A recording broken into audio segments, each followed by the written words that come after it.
It's called the Microsoft Sidewinder Freestyle Pro.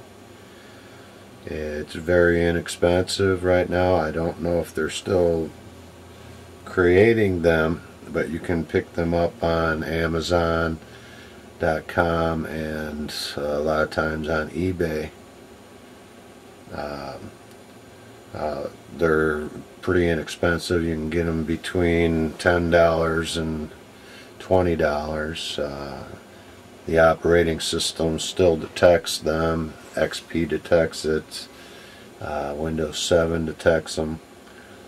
And I'm using the XPatter program. What I want to do eventually, I have two of these controllers.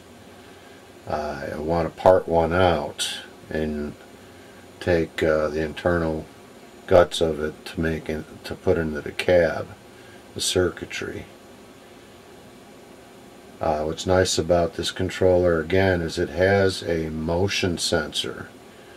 It was designed for like driving games, flight simulators, motocross games where you could turn on the motion sensor and basically just tilt the joystick right, left, up and down, and it would act as if you were using the thumb pad. You could turn the sensor on and off. I want to use the sensor, the motion sensor, for the nudging in visual pinball.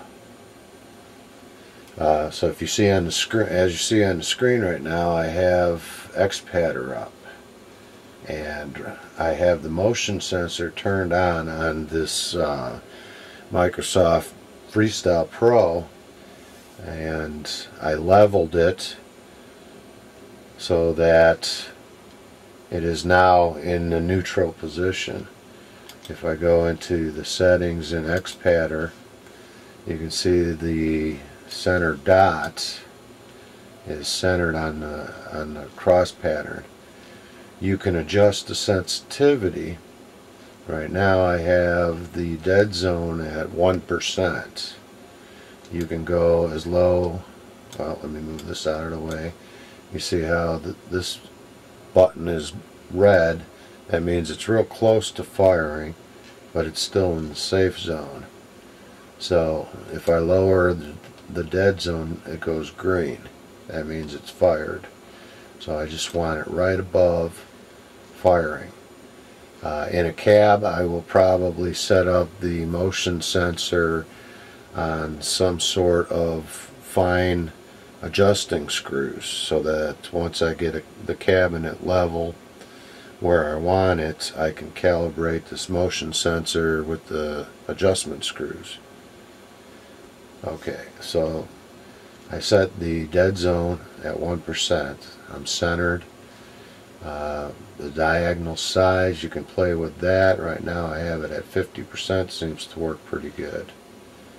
So I'm out of here. I'm just going to minimize XPatter, and I'm just going to bring up a new table template, so it's not going to show a tilt by constantly banging the desk. Now that it's leveled on my desk, I'm simply just going to tap, or with the palm of my hand, on the side of the desk. As you can see, the ball is reacting right and left, up and down. It's pretty sensitive, and you know, once in a cab, then I would fine adjust the XPatter dead zone to where it feels about right. Anyway, this is the controller I'm thinking I'm going to go with.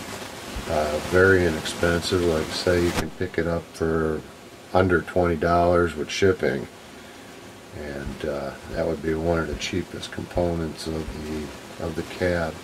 And I'm sure once I gut it, I'll find a way to solder leads to the different buttons.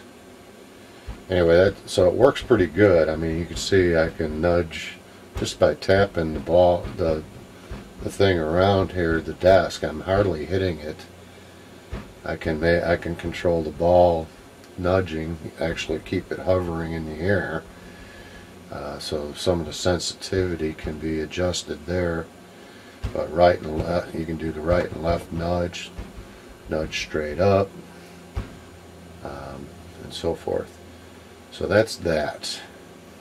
The other nice thing I want to talk about this controller is that let me turn off the sensor for now, because it is hitting the space bar sometimes. So turning off the sensor.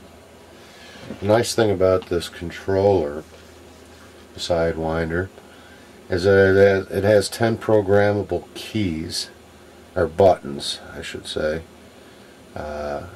So pretty much I can make the whole controller for pinball.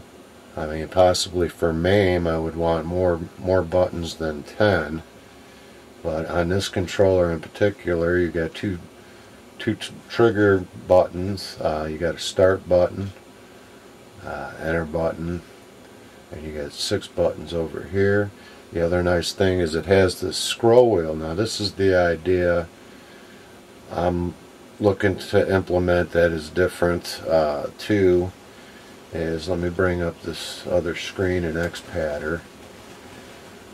What I like about this controller is this scroll wheel they have there, or slider bar.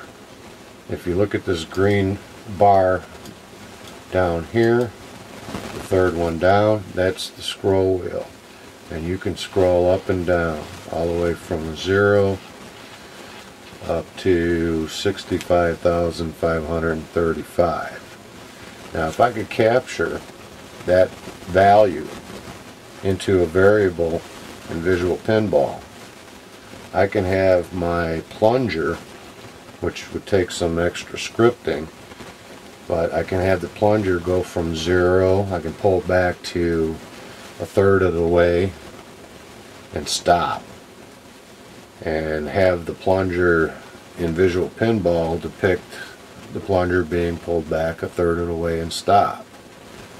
And as long as you hold the plunger, it would stay there. You pull it back a little further, and you know, get it to so you can get some pretty good skill shots from the plunger. I think the way it is right now, most of the controllers are pretty much like an on and off switch. You start pulling the plunger back at a certain point, it goes on. The plunger on the screen starts pulling back, but it doesn't stop until it's, you know, 100%, or at least I think that's the way it is right now. I've been trying to question a few people if the Nanotech Pinball Wizard, if that actually is like an on and off switch, or if it will stop with motion. Anyway, with this, I was thinking either having the plunger run along the slide bar directly, or I could set up a set of pulleys with twine or thread wrapped around the scroll wheel with a spring, so that it tensions, it goes back to 0. But that's something I want to look into too when I start building the cab. But anyway, this Microsoft joystick, and let me show you, I did a quick search on Google, and they got one here, new. It's only $9. I've seen some used ones, I've seen some on eBay down as low as $5. So this is a heck of a cheap controller, and it's got everything you need. It's got the motion sensor, it's got 10 programmable buttons and a scroll wheel. Once I part it out and see the components inside, I'm sure I'm going to be able to interface with it. The joystick comes with, and you want to make sure when you buy it on eBay that it comes with this USB adapter.